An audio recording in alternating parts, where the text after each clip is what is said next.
Are you a golfer that can hit great balls on the driving range but awful on a golf course? When you've got water in front of you, do you hit it straight into it?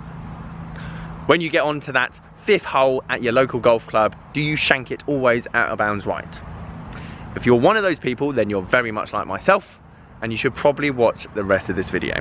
Guys, how are you doing? It's Simon down here at Burford Golf Club. Injury update. It's all right. I hit 20 balls yesterday. First 20 balls I've hit in a week. We're on the mends. It's starting to feel better. I did get a slight twinge, but we stopped. We were patient, and hopefully we can hit some tonight, but it's going to be a slow progress. But you give me loads of ideas, and one of the ideas in terms of me making a video without hitting any golf balls, which I find very difficult to do, is golf psychology. My thoughts and thinking behind golf psychology. How can you think your way around a golf course better? Now, I'm not the first YouTuber to ever do this on their channel about thinking about golf, but I'll give you my personal experiences, my personal thoughts, rather than just tell you what you should do. You can take something that I've done, hopefully incorporate in your golf, and if it works, then fantastic. Hit that sub button. It's worth it. It will be worth it once my wrist is better. Anyway, let's get into the video. Let's talk about thinking yourself around the golf course and how I help myself. Background story on SAS Golf / Simon Smith. Started playing golf when I was 17. Loved it, got addicted with it, started having lessons with my golf pro when I was 18, loved what he did as a job, wanted to become a golf coach, wanted to get my handicap down to 4 because that's what you need to do your PGA degree, so then I could become a golf coach. I am now a golf coach. Boom. However, getting down to 4 was such a task, especially when the rest of my future of what I wanted to do as a job was hanging in the balance. So, as someone that's never played the game of golf before, I put the most amount of pressure I could possibly can on this game. And I found that very quickly. And I found it very difficult. Not technique-wise. In terms of hitting the ball, I can hit the ball very far. I'm 6'1". I've always played sports, football, tennis, whatever it is. So hitting the ball hard was not an issue. Consistency, putting in the hours, I put in a lot of hours. I worked in a shop at Donington Grove when I was 18. 30 to 40 hours in the shop, 40 to 50 hours on the golf course. I live, breathe golf. But playing in competition, medals. My first handicap was 20. Getting it down to 4 took me 2.5 years. But playing in medals was a nightmare. I hated it. I felt physically ill. It translated then later into my professional golf as well, but we'll get onto that.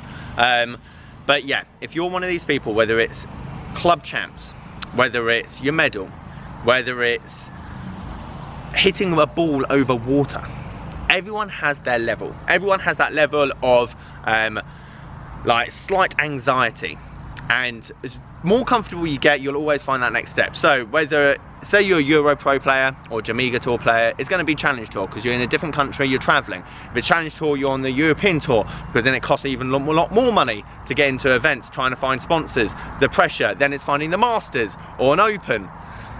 Everyone has their limit of getting used to that kind of environment and either bottling it or succeeding. It's the difference between scoring a free kick for your country or putting it 40 yards over the crossbar.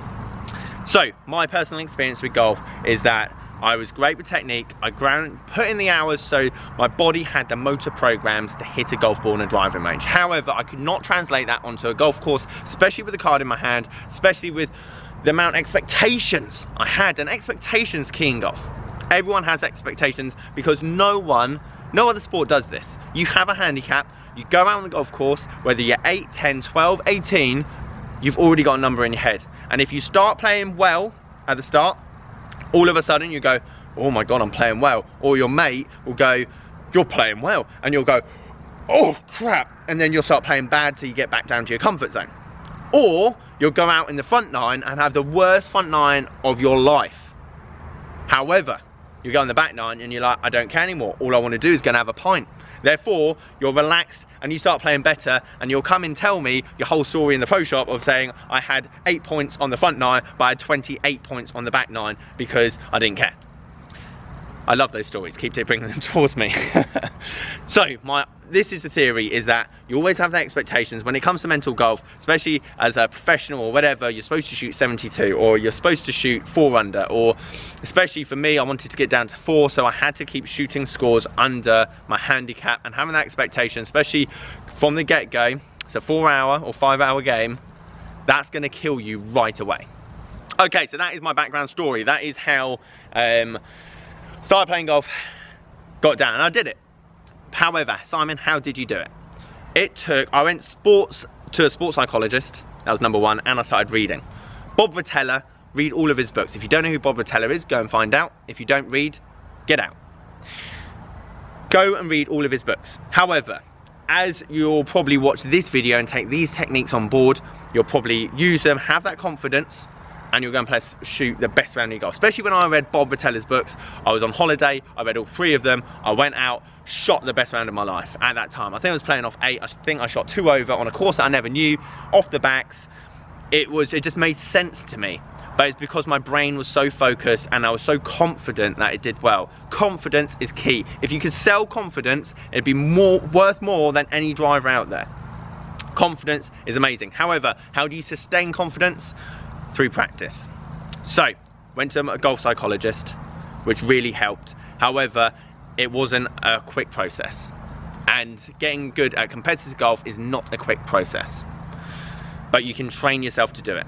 Because I started golf late wasn't the issue, it's because I hadn't played junior competitions at different golf courses with different people through a young age, and I didn't get used to that kind of nerves environment then. It took me 4 to 5 years to do it later on, and still then I'm still struggling. Go and watch my vlog with James Wiltshire. The first 3 holes are dire, because all I'm thinking is don't hit a bad shot. So even though I know what I should be doing, I'm telling you guys what you should be doing, I don't practice it myself enough at the moment. Will be for long drive, different kind of ballpark. However, trying to train your brain is not as difficult as you think. Number 1, training your subconscious. Think positively, that's it. But you got to do it over and over again. Visualization is key. The easiest way it just got described to me is that you're in a field, cornfield, and it's easy to think negative and you constantly go down one pathway. To the point that I'll say to gents, play well when they go out for their morning round in the shop, and they'll go, ha, that'd be the day, or yeah, that'd be a good one. Already they're thinking negatively about the game. They're putting themselves down. Never in my time of being in a shop for 7 years has anyone gone, you know what, I will play well today. No one ever does that. I don't know why. You'd go out when you're playing any other game and you're thinking, I'm going to do my best today. However, golf, for whatever reason, we put ourselves down. So stop going down this negative pathway. Start thinking positively. Train your subconscious, which does work, to think more positively about your game. If you're awful at chipping, I guarantee you stand over that chip nervous about fatting it, so then you thin it, or you thin it, so then you fat it. You're not thinking about holding the shot, but you should be. You should be reading the green. You should be thinking where the ball's going to land. You should be thinking which way the green's going to go, to hold it, hear it, feel it. Sounds airy-fairy, but it works. And I can guarantee you, if you practice thinking more positively about your game, visualizing your shots going down the middle of the fairway rather than in the trees. Everyone has a hole. Whatever hole on your golf course, that is the worst hole for you to tee off at. I can guarantee you the first thought you have is don't go left or don't go right. And the problem is that your brain only thinks about those 2 things. No one thinks, oh, let's go straight down the middle. Forget the fairway. Pick a specific point in the fairway. Pick a branch in the distance that you want to go down. Your brain's great at focusing on small things. If you were to play darts, you're thinking about a specific point. Whereas golf, we're thinking about a 50-yard fairway, and if you miss that target, then it's in the trees, or you're even worse off. These are some of the small things that I did, especially when I was trying to think more positively about my game, that helped me. Visualization at home. It's cold, it's snowing, it's wet, you probably can't play golf. However, play a round of golf before you go to sleep in your brain. Close your eyes, imagine your golf course, play well. You're not going to think about bad things, and I can guarantee you the more you get focused and sucked into this kind of method, and every player at the top class of their game is doing this. You look at any of them standing behind their ball, all of them got this still-eyed focus of that hole. and they're going to hit it, and they're going to hit that shot, and they're going to imagine it going in. And when the chip doesn't go in but goes to 4 feet and they're angry, it's because all they've ever been thinking about is that ball going in the hole. Now, technique does come into it, and I'm not saying thinking you're going to be a world-class golfer is going to make you the world-class golfer. However, it's going to give you the best you can possibly be for your technique at that specific point. It's a balancing act. But what I found is that I'm a great range pro. I can hit every shot under the sun. I can get a crowd of people going, oh, that's amazing. However, put me on a golf course with a card in my hand. That has always been the difficult side for me. And if that's something that you struggle with, then these are the kind of tips that then you should be thinking about and trying to utilize in your game. And positive thinking, I know you were hoping for a secret cheat code that I'd just be like, tap in this and you'll shoot a good round of golf. There isn't, but it's just a bit of hard work. So what should you be doing on the golf course? Number 1, pre-shot routine. If you don't have a pre-shot routine, go out, go buy one. That was a joke, not a great one. Make one. Mine's 5 steps to the ball. Look at the target, imagining the ball go to the target, whether it's a chip, putt, whatever. Look back down at the ball, hit the shot. Very simple. You look at pros, they have loads. Some of them are way too long. Preferably make a short one, otherwise your playing partners won't want to play with you. Pre-shot routine, make one, practice it on the driving range. No point practicing it on the golf course. Practice it on the driving range, practice in the net, practice it on the putting green. You've got to practice like you play. If you're just doing something different on here when you're practicing and hitting golf balls and thinking about, like, don't worry, I want you to think about playing, think, wow. But if you're not doing your pre-shot routine up to every ball after you've done it, whatever that is, then it's not going to help you on the golf course. So make sure you put a pre-shot routine into your golf game, make one, whatever, leave a comment below or DM me, whatever, just say, Simon, is this right? And I don't care, you can walk up to it and just hit it, but as long as you do it every time. And that is the key, it's your comfort blanket. When the pressure's on, your heart's going, you're feeling nervous, you want to be quick, this is going to slow you down, this is going to put you in, and the more you do it, the better it's going to be, especially in those environments that you're going to feel the most pressure in. Number 2, out on the golf course, this is for your venters, this is for your angry ones. You know who you are. You're out there, I've seen you, the angry ones on the golf course. You will be playing the best round of golf ever, and all of a sudden, you'll hit a sub-average shot, and you'll go mental, for whatever reason. This is how you deal with that. You go mental, that's fine, I haven't got a problem with you going mental.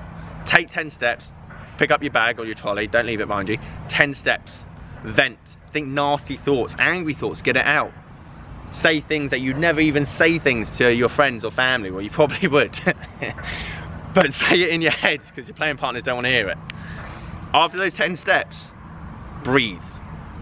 Calm down, think about stuff that what you're eating for tea. What you're going to do on the weekend.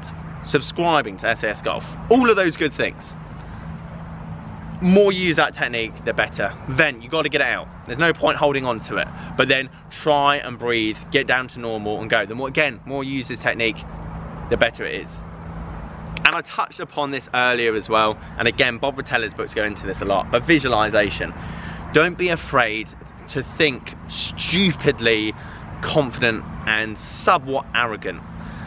Pick the smallest targets. If you're chipping, imagine chipping in the hole. If you're 100 yards and away from the flag, imagine it going in the hole. You should be thinking so detailed about that shot, not whilst you're next to the ball, whilst you're walking to the ball, because no slow play, but whilst your mate's hitting his ball, think about the flight and how high the ball wants to go. Think about it landing on the green, how many bounces is it going to take? Is it going to bear left or is it going to bear right? Is it going to stop or is it going to roll? Is it going to spin backwards? Whatever it is. And I don't care if you're hitting a hybrid in from 100 yards. At the end of the day, you've got to be thinking about these specific shots, because when you hit a bad one, you're going to be 15 foot from the flag. Or you're going to be greenside. You're not going to be another 40 yards to the right or duffed right in front of you. It just doesn't happen because you're so thinking confidently about the initial shot and your margins are so small. It's going to be so much better for your game. And just listen to me, alright? It's going to work. Okay, conclusion, because I've talked a lot. I like talking. You've got to practice this. There's always placebo effects. Whatever gimmick comes out, whatever training aid, whatever swing tip, whatever you get, you'll think you're cracked golf. We've all had it. If you've been playing more than 2 years or 10 years or 20 years, whatever it is, you know that one day that you'll go on the range and you'll do this one specific thing, boom, cracked golf. I've now completed golf. Where do you sign me up for the European Tour? However, a week goes by and you come and do the exact same thing that you wanted to do, however, it doesn't work anymore.